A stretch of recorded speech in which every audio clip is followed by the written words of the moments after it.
A warning to our viewers. What you are about to watch is a true story involving attempted murder and the assault of a minor. The following program contains content that some viewers may find disturbing. Viewer discretion is strongly advised. This is True Crime Verge. Tonight, we examine a case where death lost, and a young woman's will to live proved stronger than one man's attempt to destroy her. If this story impacts you, please take a moment to subscribe and hit that like button, because when we share these stories, we remember the victims. Let's begin. April 29th, 2006, Belleville, Illinois. A 17-year-old girl lies broken in the woods, her neck shattered, strangled until her attacker believed she was dead, left in a park to die alone. For 30 hours, she fights for life while searchers comb the area, while her family prays, while time runs out. When they finally find her, the doctors say it's impossible she's alive. But Ashley Reeves doesn't do impossible. She survives. And when she wakes up, she has to do something even harder than surviving. She has to remember who tried to kill her. This is the story of a teenage girl's resilience, a teacher's betrayal, and a mother's refusal to give up hope.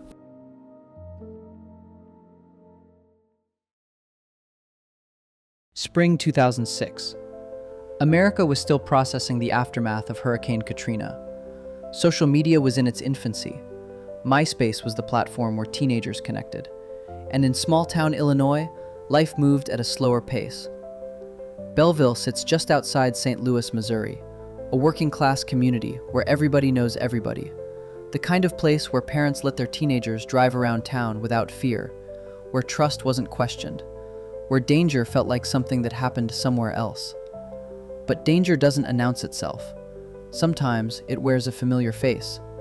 Sometimes it drives a familiar car. Sometimes it's already in your phone contacts.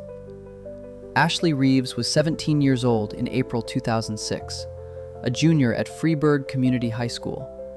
She wasn't the stereotypical straight-A student or head cheerleader.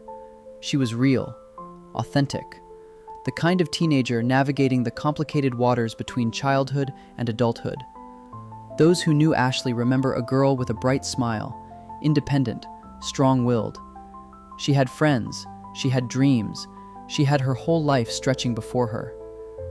Ashley was dating a boy named Jeremy, a normal teenage relationship with all its complications. They'd been together, they'd broken up, they'd gotten back together. The usual dance of young love. She worked part-time at a local business, saving money, thinking about her future.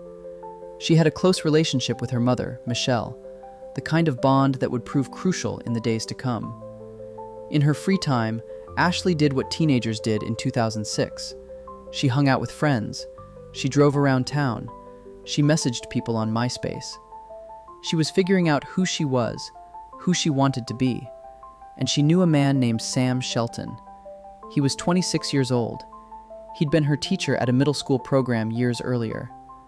After she'd moved on, they'd stayed in contact. Casual friendship. At least, that's what Ashley thought it was. Shelton was married. He was a teacher, a position of authority, of trust, and he'd been carrying on an inappropriate relationship with a former student, a minor, for years. Picture Ashley on April 27, 2006, a Thursday afternoon, school letting out, the weekend almost here. She had plans to see her boyfriend Jeremy later, but first she was going to meet up with Shelton. Just to talk, she thought, to clarify things, to establish boundaries. She had no idea she was driving toward the worst nightmare of her young life.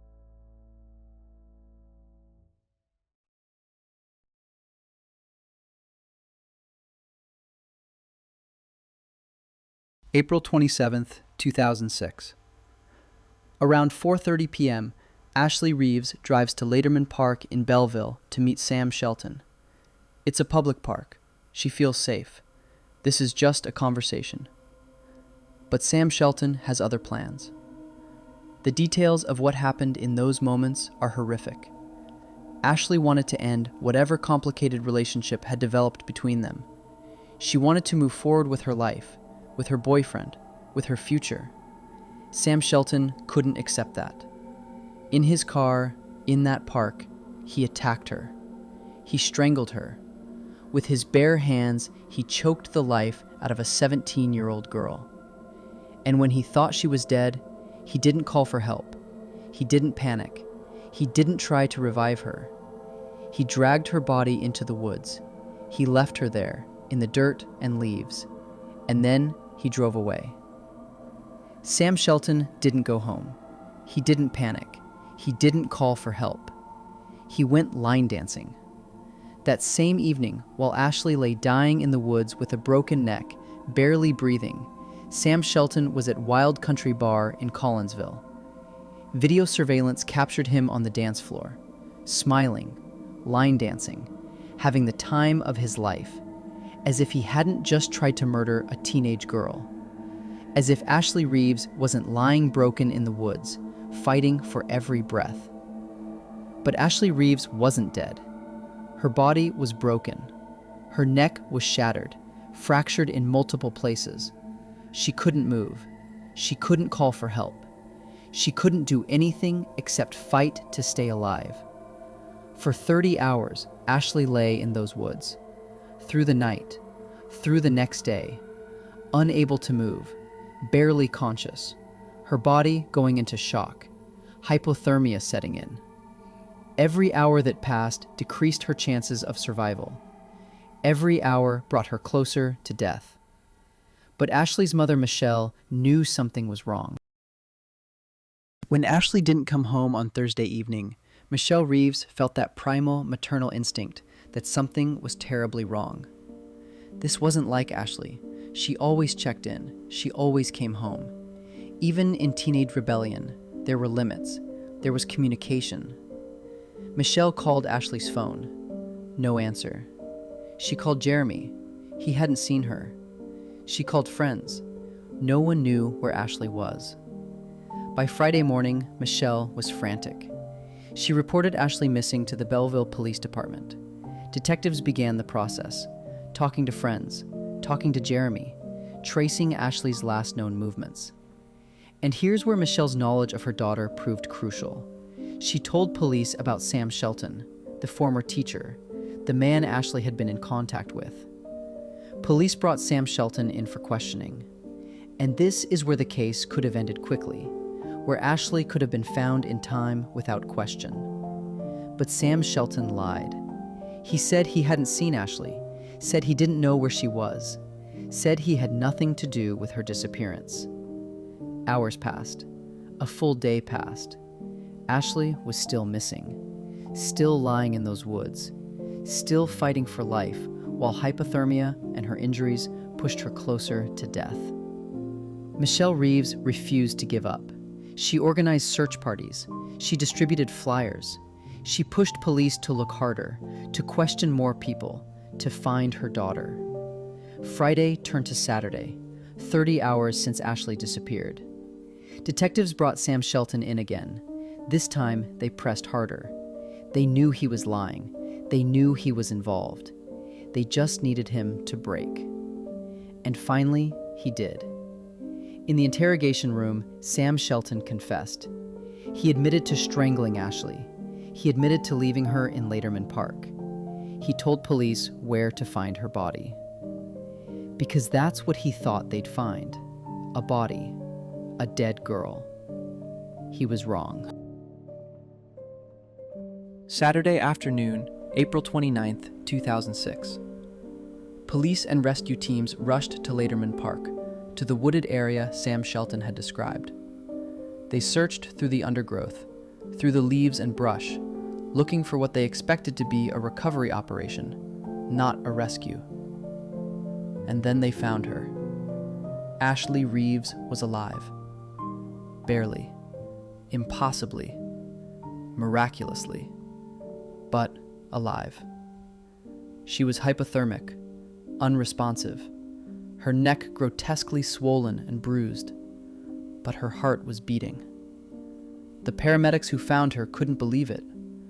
No one survives what she'd survived.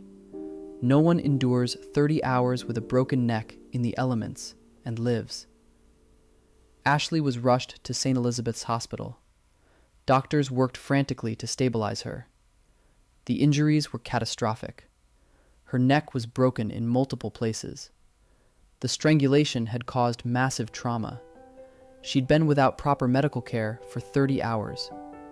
Her body temperature was dangerously low. Michelle Reeves arrived at the hospital not knowing if her daughter would live or die, not knowing if Ashley would ever wake up, not knowing if she'd ever be the same. The medical team explained the reality. Even if Ashley survived, the brain damage from oxygen deprivation during the strangulation could be severe. She might never walk again, might never talk again, might never be the person she was before. But they didn't know Ashley Reeves.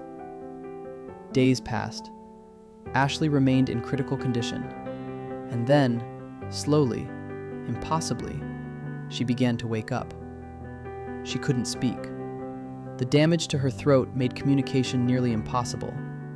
But she was aware. She was present. She was fighting. Detectives waited. They needed Ashley to confirm what they already knew. They needed her to identify her attacker. They needed her testimony to ensure Sam Shelton would face justice. And when Ashley was finally able to communicate, when she could write despite her injuries, she gave them the name they expected.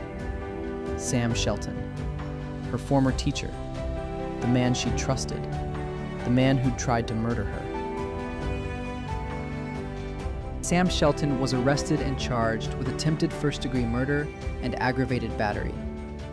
The evidence was overwhelming. His confession, Ashley's identification, the physical evidence from the scene. But Shelton's defense team tried to argue that this wasn't attempted murder, that it was a crime of passion, that he hadn't intended to kill Ashley, that he'd just lost control. Let's be clear about what that argument really means. He strangled a 17-year-old girl. He broke her neck. He left her in the woods to die. He went home and said nothing while she lay there for 30 hours. That's not a moment of lost control. That's attempted murder. In 2007, Sam Shelton pleaded guilty to attempted first-degree murder. He was sentenced to 20 years in prison. 20 years for trying to kill a teenage girl. 20 years for abusing his position as a teacher. 20 years for the betrayal of trust. Some would say it wasn't enough, that he should have gotten life, that he should never walk free. But Ashley's family focused on something else, on Ashley's recovery, on her future, on reclaiming what Sam Shelton had tried to take from them. Ashley Reeves survived the impossible. But survival was just the beginning. She had to relearn how to walk, how to talk properly, how to live with the physical and psychological scars of what happened to her. The recovery was brutal. Physical therapy, speech therapy, psychological counseling, dealing with PTSD, with nightmares, with the trauma of what she'd endured. But Ashley fought, with the same determination that kept her alive in those woods. She fought to reclaim her life. Slowly, painfully, she made progress. Steps became walking. Whispers became speech. Fear became strength. Ashley's story gained national attention. Her case was featured on major news programs. A Lifetime movie, Left for Dead, was made about her survival. But more importantly, her story became a testament to human resilience, to the power of a mother's love and refusal to give up, to the strength of a young woman who refused to let her attacker define her future. Sam Shelton was released from prison in 2024 after serving his sentence. He's required to register as a sex offender for life. He walks free, while Ashley continues to live with the consequences of his actions. But Ashley Reeves is more than a victim. She's a survivor. She's a woman who looked death in the face and said, "Not today." Her mother, Michelle, never stopped fighting for her. From the moment Ashley went missing to every day of her recovery, Michelle was there. That bond, that love, was part of what saved Ashley's life. This case reminds us that danger doesn't always announce itself, that trust can be betrayed by those we're supposed to rely on, that teachers, coaches, authority figures who abuse their positions deserve no mercy. But this case also reminds us that the human spirit is stronger than we imagine, that survival is possible, even when it seems impossible, that giving up is never the answer. Ashley Reeves was 17 years old when Sam Shelton tried to kill her. She's alive today because she refused to die, because her mother refused to stop searching, and because sometimes, miraculously, the good guys win.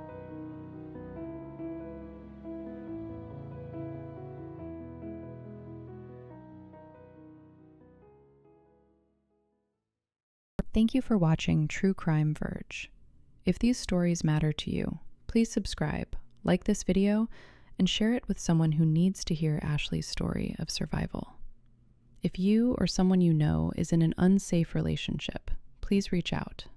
The National Domestic Violence Hotline is available 24/7 at 1-800-799-7233. Drop a comment below telling us what you think about this case. Your engagement helps us bring more important stories to light. Ashley Reeves survived against impossible odds. Her story deserves to be told. Her strength deserves to be honored. Remember the victims. Remember the survivors. Remember that every story we tell is a real life that mattered.